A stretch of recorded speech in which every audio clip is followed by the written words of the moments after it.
The unrelenting hardships and profound atrocities of existence often compel us to question the very nature of our suffering.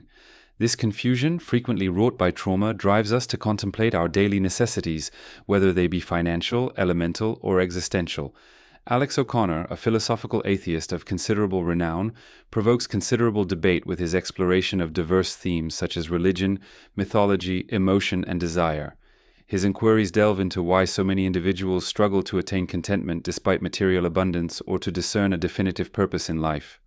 O'Connor posits that, in the absence of a coherent ethical or philosophical framework, individuals are drawn to ephemeral pleasures and interpersonal relationships as a source of meaning. Yet this pursuit of emotional fulfillment is fraught with potential disillusionment. For instance, one's sense of purpose may be undermined if their partner engages in betrayal. Ultimately, the lens through which we view existence holds greater significance than our material possessions or inherent capabilities. The essence of understanding and perspective is paramount.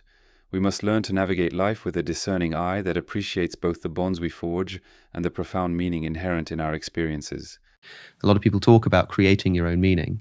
You can just sort of invent your own purpose.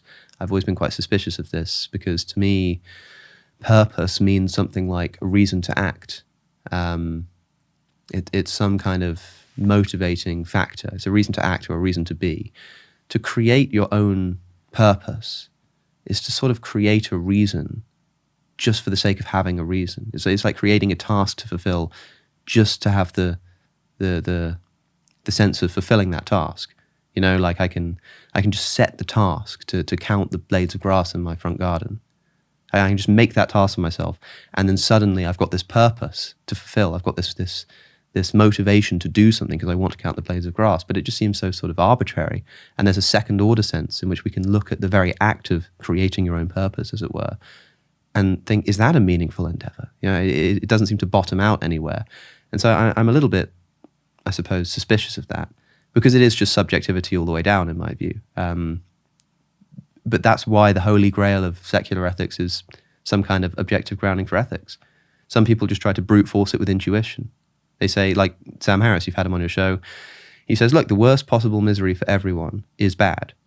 If you don't think that's bad, then there's nothing else that the word bad can mean. So the worst possible misery, suffering for everyone must be bad.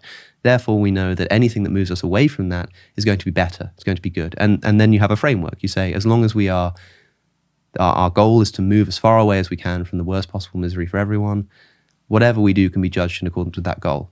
That's fine. And then he writes a whole book about how science can determine how best to move away from that trough and get to the peaks on the moral landscape. And sure, that's great. But that first point, that first assumption that the good thing to do is to avoid suffering, that's the interesting step. And that's the one that's impossible to make without essentially pulling yourself up by your bootstraps, as he puts it. You have to just sort of, brute force in an assumption there. And it doesn't matter what that assumption is, but you need one to get off the ground at all in this discussion, I think.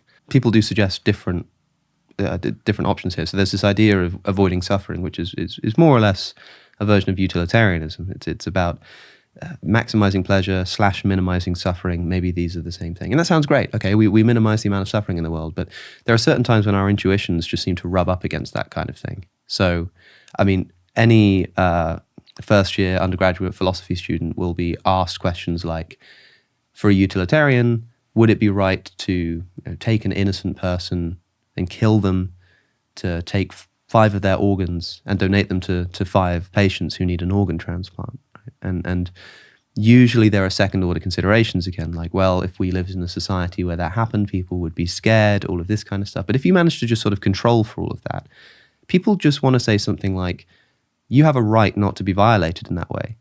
And I can say, but look, if I kill you, especially if we just stipulate that this is the only time in human history it's ever allowed to happen, it would minimize suffering, right? Yeah, sure, you get killed, but 5 people now get to live and they get to avoid the suffering.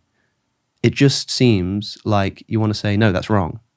If that's the case, then there must be some standard of wrongness which sits outside of this crude suffering minimization. Like I say, some people will try to account for why that's wrong, still just in terms of overall suffering or something like that. But that's sort of your basic example. But if you come up with more, let's say, difficult to respond to versions of that kind of thing, then somebody might say that rights are at the basis of their ethics. I believe that human beings are born with a set of inalienable rights. You know, you have a right to privacy, a right to life, a right not to be violated, this kind of thing. And that's the foundational ethical structure. And you could say to somebody, by forcing them to, give up or getting somebody else to violate their rights, we'd increase pleasure by an incredible amount. They'd still say that's wrong because the basis of their ethics isn't about suffering minimization. Mm-hmm. Religious thinkers will say it's not about maximizing suffering, it's about approximating the likeness to God. Aristotelians will say it's about fulfilling the natural end of mankind. So like how this table has the end of holding things up, human beings have natural ends. There are things that they just naturally tend towards and sort of, and that actualizing fulfills their natural goal. All of these are sort of competing ideas of what ethics should be aiming at. The problem is there's no real way to say that one of these is right or wrong other than just how it feels. And that brings us back to emotivism, right? Like, it's got so much to do with feeling. I mean, somebody will say, I'm a utilitarian. I believe that we should maximize pleasure. And then somebody comes across to them and says, well, what about this organ transplant situation? And it works as an objection. Why? Why does that work as an objection to utilitarianism? Well, because killing an innocent person just sort of feels wrong? Who cares? If you've got this ethical theory, the whole point of having the theory is that we can work out things that are right and wrong without having to rely on our feelings. No, we have our ethical theory. This is going to, give us a sort of mathematical way of really working out what's the right thing to do. But as soon as it gives us something we really don't like, we don't just say, okay, I mean, imagine if we typed into a calculator a sum and we didn't like the answer. And instead of going, gosh, I guess we were wrong, I guess we just have to accept this. We said, oh no, let's change the calculator.